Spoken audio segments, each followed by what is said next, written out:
Okay, I'm getting ready to sell a number of my cars.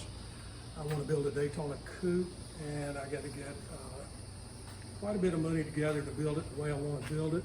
So I'm going to start with my 57 Thunderbird that I built about 4 years ago, and we replaced all the rusted metal in it, the floors, we put quarter panels as I remember, and did a lot of work and got it up and running. And then we put a Cadillac 500-inch engine in it. I had it built as a stock engine, which what comes out of a 71 Eldorado, and they rated them at 475 horsepower. Whether this has got it, I don't know. But it is a 500 engine. I bought it from a machine shop in Plant City. It's got a turbo 400 in it, Cadillac transmission.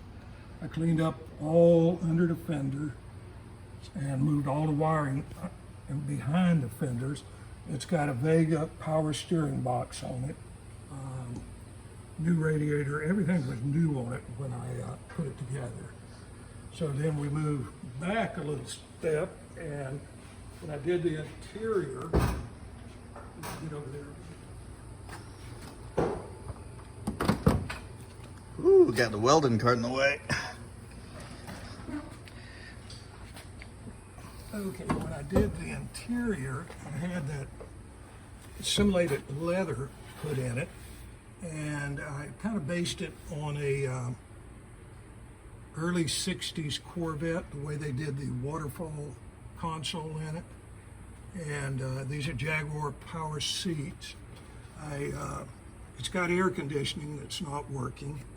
I put the tack up here where the radio speaker went and redid the dash. It's got aftermarket gauges in it. And then painted the outside with base coat, clear coat. Those seats are nice and comfortable too. Yes, they are. So I got that all done, and the car is a decent car. It just needs some TLC. It's got a Jaguar independent suspension under it. I got to tell about that. I don't know if you can see it there or not. You can see the independence of it. That's about it. That's nice under there. Yeah. I have that other video of it too. We can look at that. What's next? Okay. Let's go over here to the front engine dragster. Okay. This one already sold, huh? Yes, this one sold today. Oh boy. And I think this is a jewel right here. Rust-free, beautiful 64 Fairlane. Okay. Don't cry over spilt milk. This thing is amazing, Fred. I remember we did the build on when you did the Hemi blower on it, didn't we? yes. Cool. I did this a few years ago also, and I was sitting thinking, I said, you know, let's build a front engine dragster. So I went out to Jamie Franklin, and he had the long rails already built, and I bought that, and I put all the gussets in and everything else.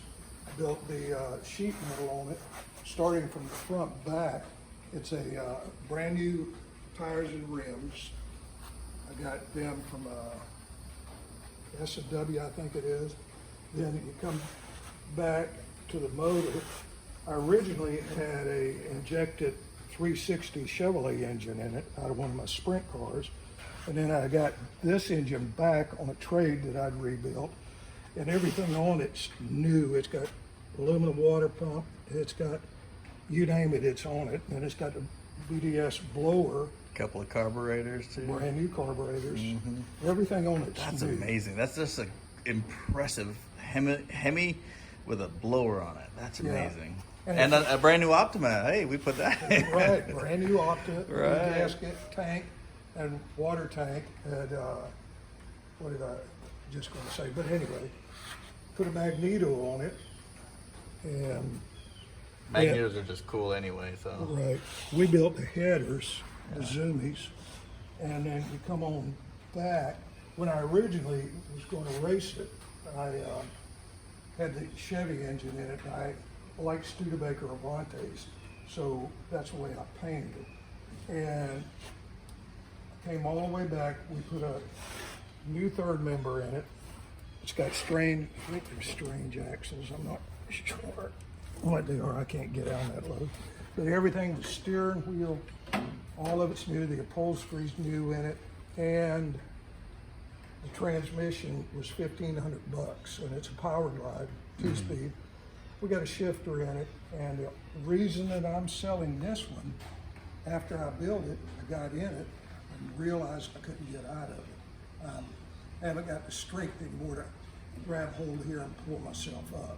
So when you own one of these things, you got to get out of it in a hurry. Yeah, it's a tight fit, but you built this one for a tall guy like you, right? Right. All yes. right on. And a reasonably fat ass also. So, the tires were new, but it's been sitting for 4 years, 3 years, not sure. So Yeah, they can go back to the videos, huh? right, yeah, and it's really turned out to be a nice car. It's neat. Oh, this right here is my favorite part. Oh my. All right, what's next? Okay, we'll go over to my sprint car.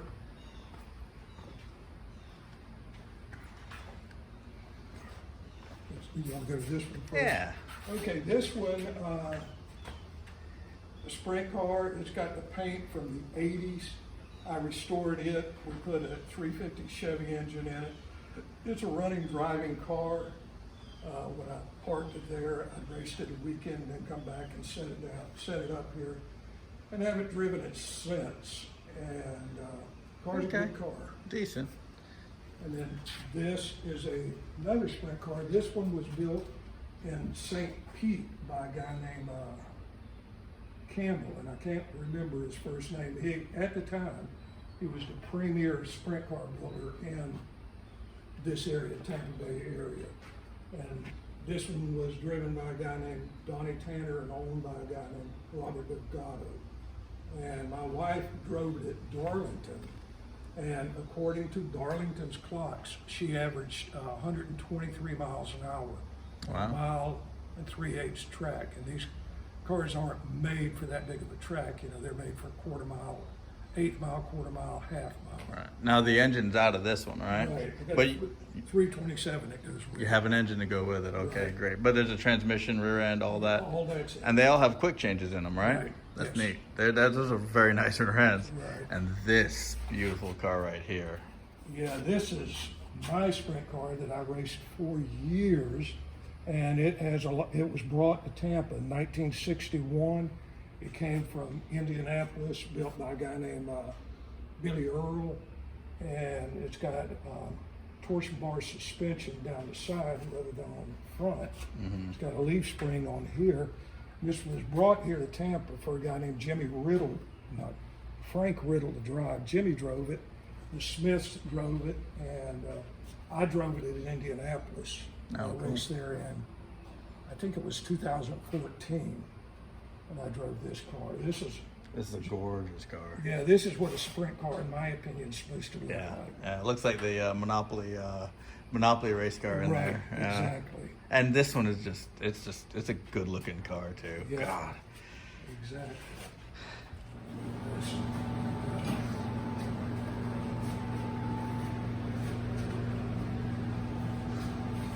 Okay, you ready? All right, this is a 1951 Willys Arrow coupe. Body on this thing was outstanding. It had a couple little rust spots on it, and the floors, before I got it, somebody else did them, and they were in there. They were too much trouble to cut out. They worked, so I just left them in. The trunk and the thing is perfect.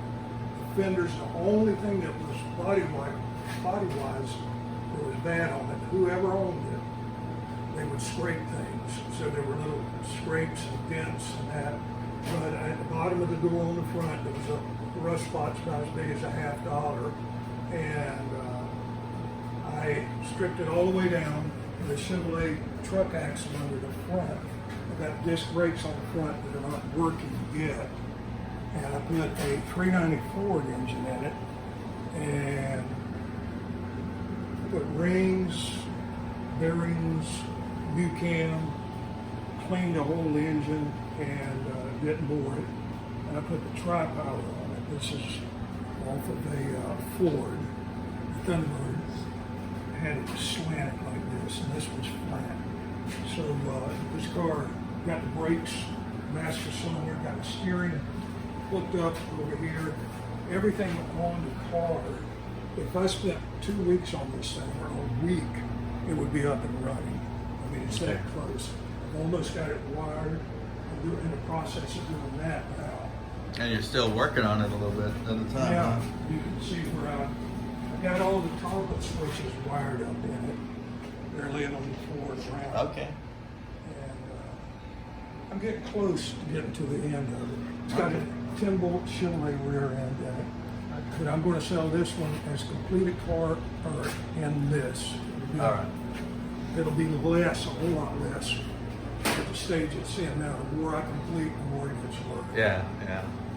The builder. Cool. All right. Yeah, where the gauge is the white thing. Oh yeah, that's the gauge cluster. Yeah. Cool.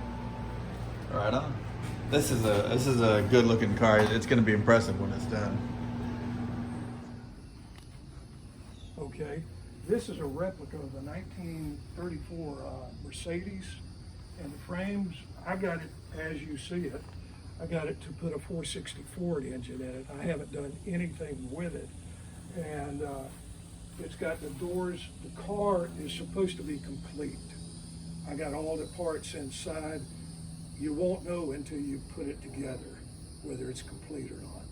But it's got a Camaro subframe under it. It's got a Chevrolet rear end in it, and cars, you can see what you've got. A guy was putting it together. He put the brakes, the steering, a lot of stuff in it, and said, I can't do it, and quit. So that one's for sale also.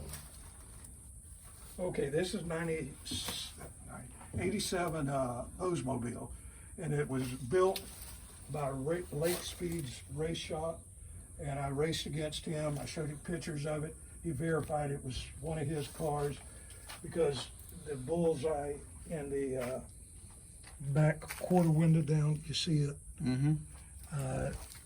He told me the story on how that happened. But this is just a roller. Yeah. It does have a containment seat in it. And I got a steering wheel for it, but that's it. Cool. Go on, sir. Okay, this is a 1951 59 Bug-Eye Sprite.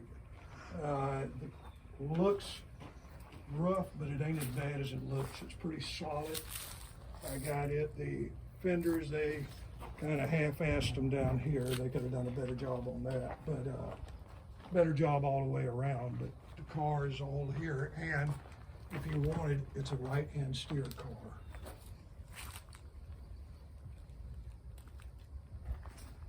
Got a roll bar on it, ready to race. Mm-hmm.